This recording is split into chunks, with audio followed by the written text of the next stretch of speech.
Assalamualaikum warahmatullahi wabarakatuh. Nama saya Ika Dewianti Abdullah dari kelas B angkatan 2018. Di sini saya akan menjelaskan tentang spesimen feses, di mana pada video kali ini sebagai pengganti dalam MIT pada mata kuliah kimia klinik. Dalam pengambilan spesimen, pengambilan spesimen itu merupakan salah satu dari serangkaian proses yang dilakukan sebelum pemeriksaan pada laboratorium. Nah, sebelum pemeriksaan laboratorium pada spesimen feses ini harus memenuhi syarat-syarat yang telah ditentukan. Maka pada pengambilan spesimen harus dilakukan dengan secara benar. Bila suatu laboratorium menyatakan berhasil dalam mengidentifikasi penyebab infeksi, maka pada proses pengambilan spesimen maupun pada pengiriman spesimen itu dilakukan dengan cara yang benar. Selanjutnya ada warna-warna dalam feses, di mana warna pertama adalah warna hijau. Jika kita memiliki feses berwarna hijau, itu disebabkan bahwa trombosit pada usus itu sangat singkat, sehingga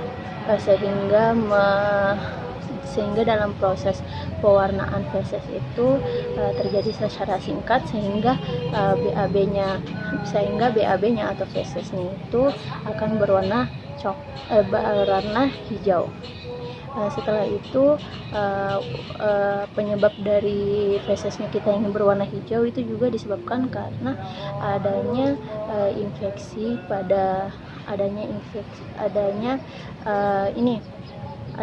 penyebab infeksi dari bakteri, sehingga terjadi peradangan pada usus dan akan merubah warna feses juga menjadi warna hijau. Tapi di samping itu, penyebab lain juga dari feses warna hijau ini dikarenakan karena dari gaya tubuh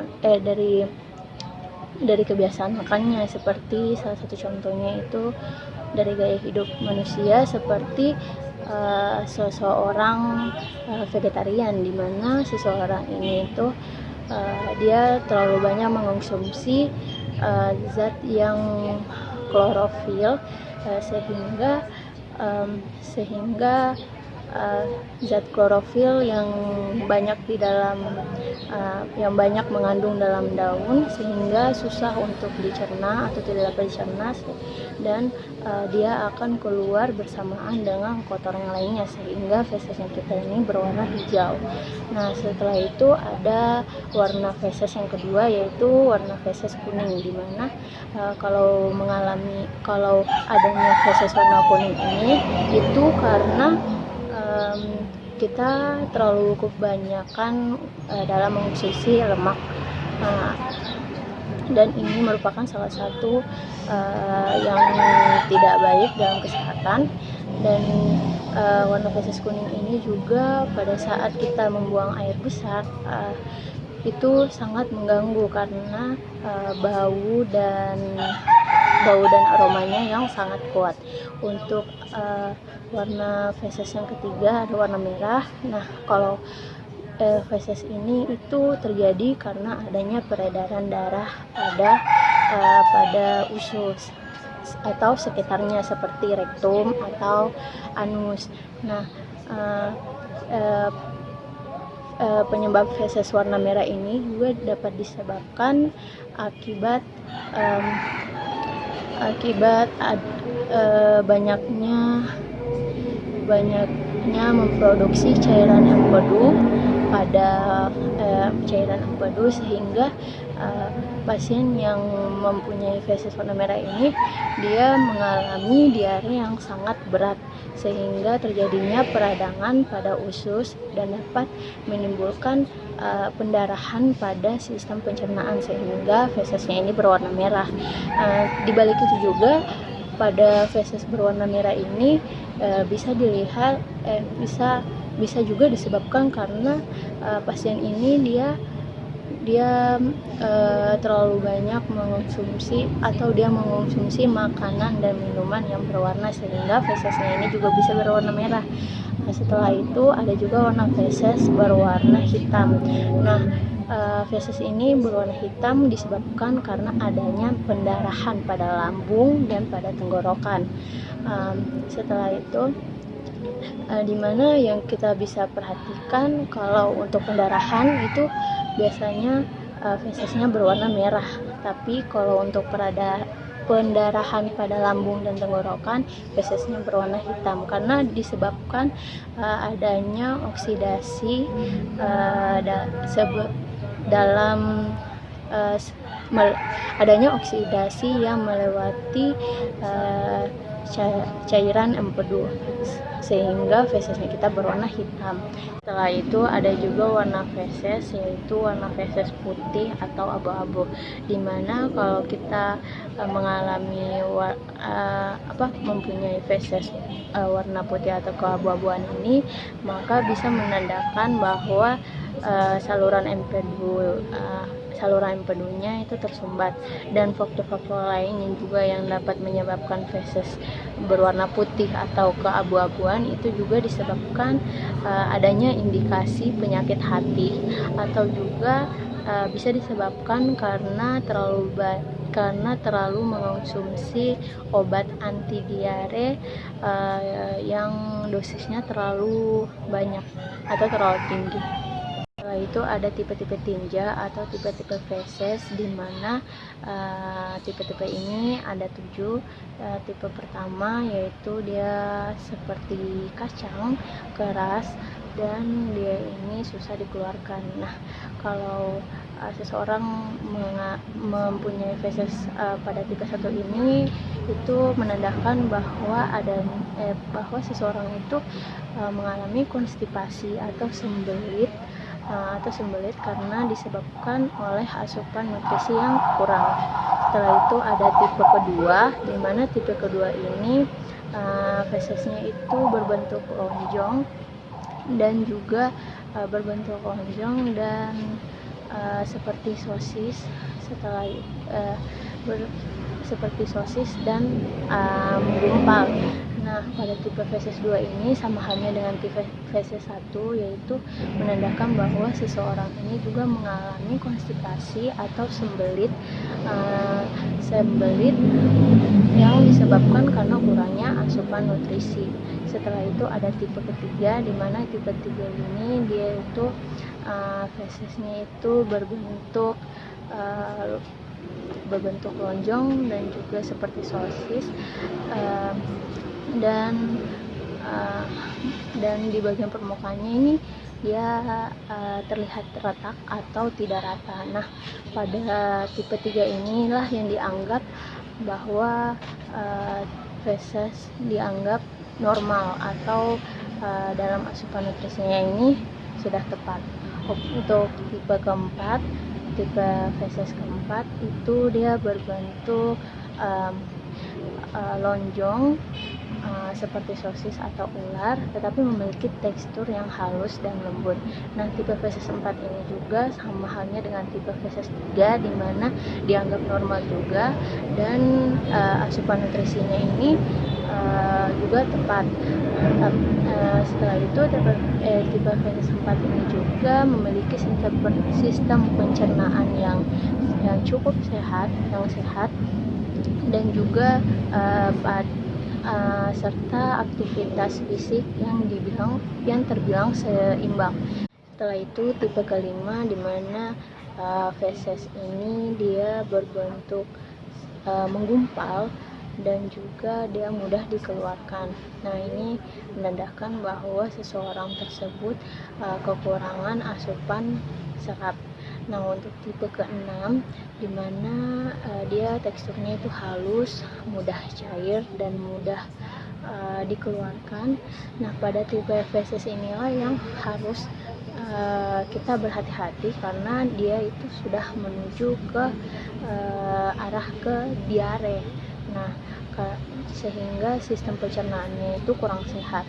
Setelah itu ada juga tipe feses ketujuh, di mana tipe feses ketujuh ini berbentuk tidak berbentuk atau 100% cair. Jadi pada tipe 7 ini itu menandakan bahwa seseorang itu memang benar-benar mengalami diare yang berat. Sebelum pengambilan sampel, hal-hal yang perlu diperhatikan yaitu yang pertama persiapan pasien, yang kedua ada peralatan sampling, yang ketiga ada koagulan, dan yang keempat ada lokasi sampling.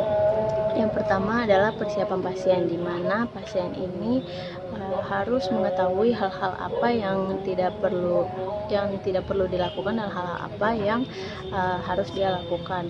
Nah, sebelum pemeriksaan spesimen ini, pasien itu harus puasa 8-10 jam dan tidak melakukan aktivitas berat, di mana tidak merokok dan tidak minum minuman yang beralkohol. Untuk proses pengambilannya itu di mana pada spesimen feses ini, kalau diambil pada pasien itu sendiri, harus melakukan dengan benar, dimana caranya itu yang pertama menggunakan sarung tangan, yang kedua ambillah spesimen atau feses tersebut 2,5 cm atau 15-30 ml jika berbentuk cair. Setelah itu masukkan ke kantong steril dan lalu dibawa ke laboratorium untuk segera diperiksa kurang lebih 1 jam sebelum proses pengambilan spesimen tersebut. Setelah itu ada juga peralatan sampling, di mana sebelum kita melakukan sampling ini harus mempersiapkan peralatan dalam sampling. Setelah itu ada juga koagulan, di mana koagulan ini adalah bahan kimia yang digunakan, yang fungsinya itu untuk mencegah pembekuan darah. Umumnya yang biasanya digunakan itu ada EDTA atau etilendiamin tetraasetit asid. Setelah itu ada natrium fosfat, natrium sitrat, dan heparin. Nah, pada pemilihan koagulan ini kita harus memilih sesuai dengan jenis pemeriksaan yang akan dilakukan dan takaran volume yang harus tepat. Setelah itu juga ada lokasi sampling, di mana sebelum melakukan sampling ini kita harus menentukan di mana tempat dalam proses sampling ini yang sesuai dengan jenis spesimen yang diambil. Setelah itu ada juga nilai-nilai normal feses. Nilai normal feses pada parameter pada setiap parameter itu bisa menjadi acuan dalam hasil pemeriksaan laboratorium. Nah, nilai normal feses ini nilai normal feses pada parameter itu ada meliputi, yang pertama ada nilai normal feses pada pemeriksaan makroskopik, yang kedua ada juga nilai normal feses pada pemeriksaan mikroskopik. Untuk pemeriksaan makroskopik ini meliputi ada jumlah, warna, bau, terus ada lendir, ada juga konsistensinya, ada juga parasit makronya, dan juga darah tampak, di mana jumlah pada nilai normal feses ini pada pemeriksaan makroskopik itu 100 sampai 300 gram, 100 sampai 300 gram yang meliputi 70% air dan 30%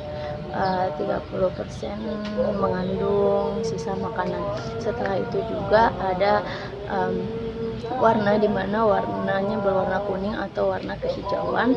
Setelah itu juga ada bau, di mana baunya ini berbau indol atau asam butirat, atau juga berbau aseton,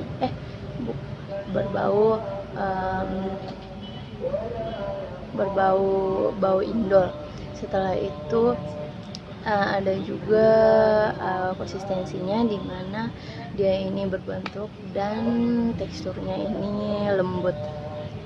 Teksturnya ini ya lembut. Setelah itu juga ada pada pemeriksaan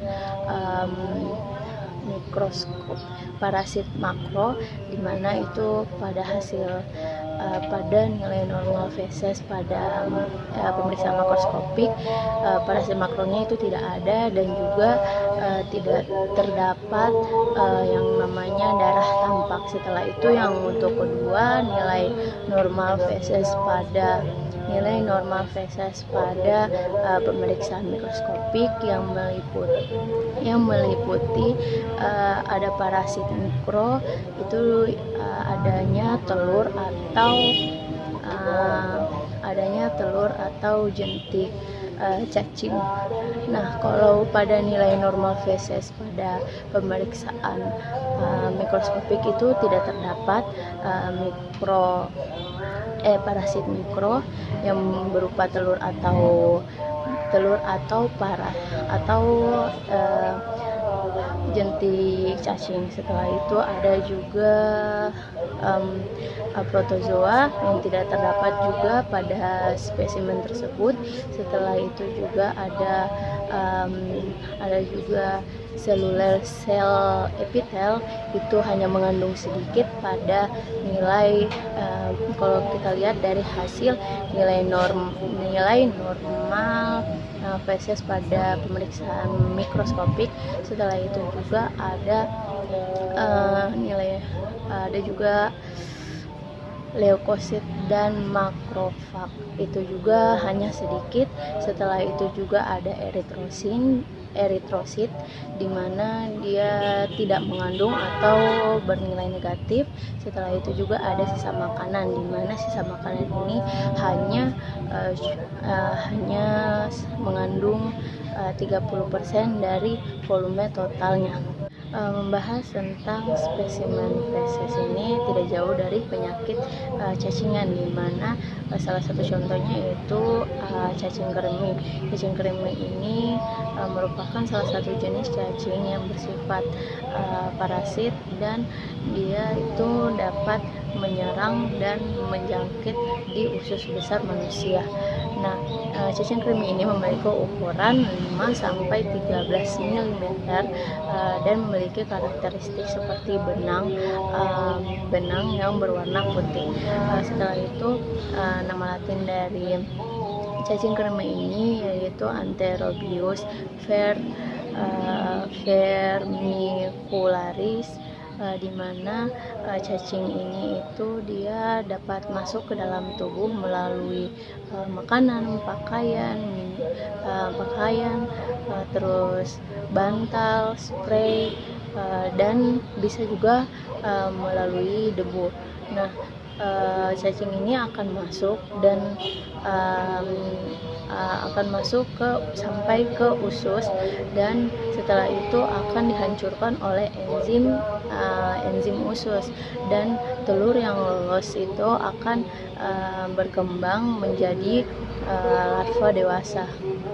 Nah, umumnya jika infeksi yang disebabkan oleh cacing kremi ini itu tidak terlalu memberikan kondisi yang buruk pada manusia, tetapi pada cacing kremi ini juga dia dapat naik ke anal dan menuju ke bagian vagina atau spertum atau sekitar organ pada pinggul. Nah, setelah itu gejala-gejala yang akibat cacing kremi ini, salah satunya yaitu pada pengidap itu merasa gatal pada sekitar anus atau vagina, yang disebabkan karena adanya aktivitas cacing kremi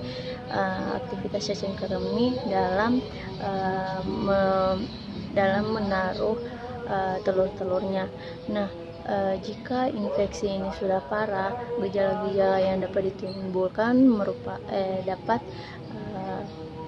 dapat sering mengompol, kurangnya nafsu makan, kurangnya juga berat badan, terus juga terasa nyeri pada perut dan sering mual-mual, dan juga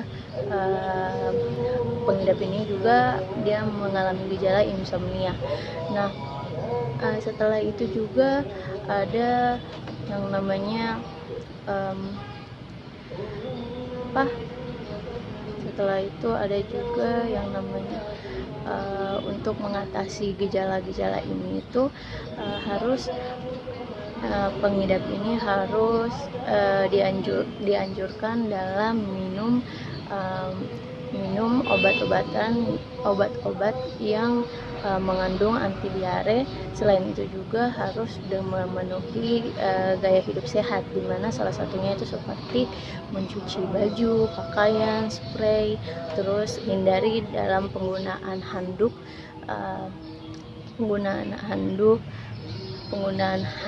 dari orang lain, mandi setiap hari, hindari makan di dalam kamar. Setelah itu juga pastikan agar kuku tetap pendek, dan hindari juga dari menggigit kuku, terutama pada anak-anak. Oke, mungkin ini saja yang bisa saya sampaikan. Kurang dan lebihnya mohon dimaafkan. Wassalamualaikum warahmatullahi wabarakatuh.